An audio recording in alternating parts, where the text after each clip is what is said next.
Assalamualaikum warahmatullahi wabarakatuh, teman-teman dan sahabat, ketemu kembali. Kali ini ada satu pertanyaan dari teman yang WA saya, bagaimana sebenarnya tip mau membeli rumah perumahan yang bekas, rumah yang tidak baru lagi, karena dengan pertimbangan satu, keuangannya terbatas namun pengen mempunyai sebuah rumah. Oke, sebelum saya lanjut, bagi teman-teman dan sahabat yang baru menemukan video saya, tolong untuk subscribe, like, dan share. Yuk kita ikuti video selanjutnya. Berikutnya, pilih lokasi perumahan itu yang mudah aksesnya kemana saja, jalur komunikasinya, jalur lalu lintasnya dekat pasar, dekat sekolah, dekat rumah sakit, dekat perkantoran, sehingga nanti memudahkan Anda beserta keluarga itu untuk kemana-mana. Berikutnya, lihat juga bahwa lokasi itu langganan banjir atau tidak. Jadi kalau tidak langganan banjir itu menjadi satu pilihan yang penting. Berikutnya, kalau sudah itu pilihan, lihat lokasi yang mau Anda beli itu jalannya lebarnya seberapa. Jadi ada yang lama itu lebarnya hanya sekitar 5 meter.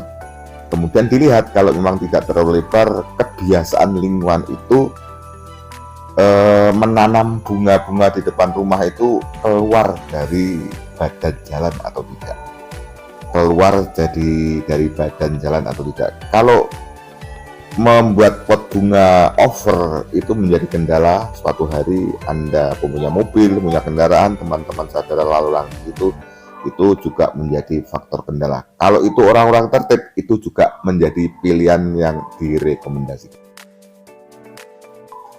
Kemudian setelah pilihan-pilihan itu cocok semua, sekarang Anda tanya pada diri Anda, saya membeli rumah ini langsung ingin saya tempati saja apa adanya, atau suatu hari pengen direnovasi. Biasanya orang itu kalau sudah menempati rumah pasti pengen merenovasi. Lihat bangunan-bangunan itu tinggi temboknya berapa. Kalau tinggi temboknya 4 meter berarti itu lebih mudah Anda untuk merenovasi. Dengan direnovasi sedikit pun Anda sudah bisa membuat rumah dengan performa sesuai dengan keinginan Anda. Tetapi apabila tinggi tembok hanya 3 meter, otomatis tinggi tembok itu suatu saat Anda akan merenovasi harus menaikkan sekitar 1 meter, berarti biaya akan lebih tinggi. Ini terserah Anda.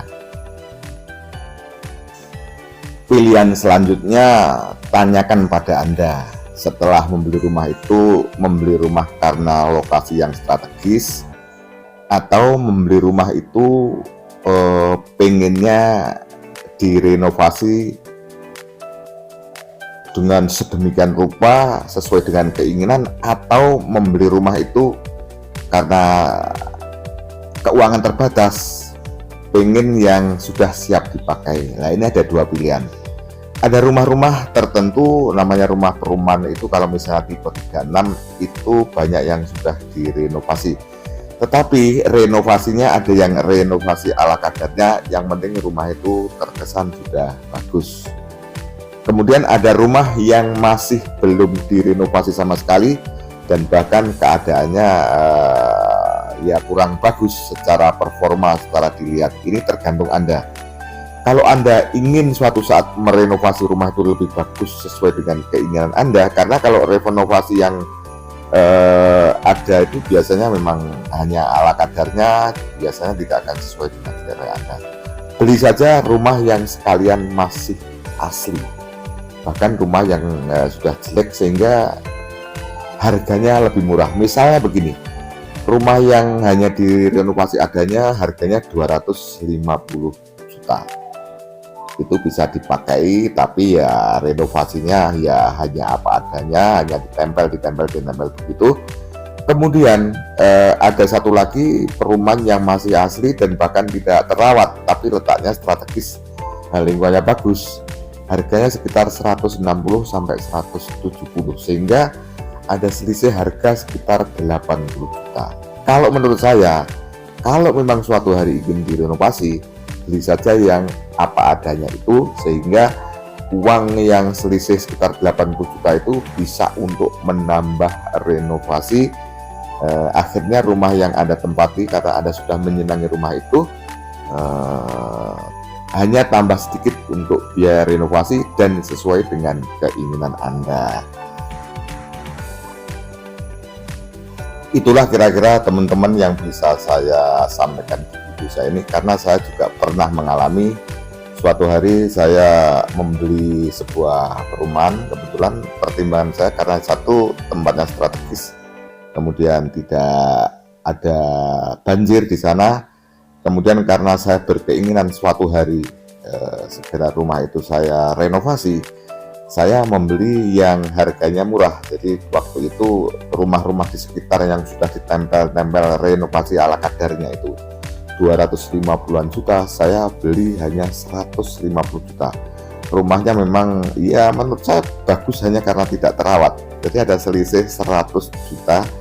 Kemudian setelah dipakai beberapa saat, rumah itu direnovasi, ada selisih 100 juta tadi saya tambahi lagi. Akhirnya setelah saya renovasi menjadi rumah yang ideal, yang renovasinya tidak asal-asalan. Jadi renovasinya memenuhi unsur kebutuhan rumah-rumah yang ideal ya, sesuai dengan selera kita. Itulah teman-teman, jadi pilihannya saya ulangi, saya resume. 1. Tempatnya yang strategis. 2. Lingkungannya lingkungan yang baik. 3. Kebiasaan orang menggunakan badan jalan untuk pot-pot bunga atau tidak. Selanjutnya pilih yang sudah direnovasi ala kadarnya, karena Anda yang penting punya rumah atau suatu saat ingin direnovasi sesuai dengan keinginan Anda.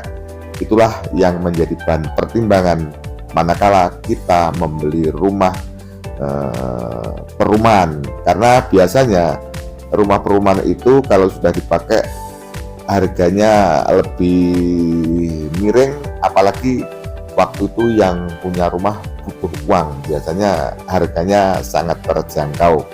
Kalau toh memang ingin direnovasi tipis-tipis, rumah itu akan menjadi baik kembali. Demikian teman-teman sahabat yang bisa saya sampaikan, mudah-mudahan video saya ini bermanfaat bagi Anda. Sampai jumpa di video saya berikutnya. Wassalamualaikum warahmatullahi wabarakatuh. Sampai jumpa.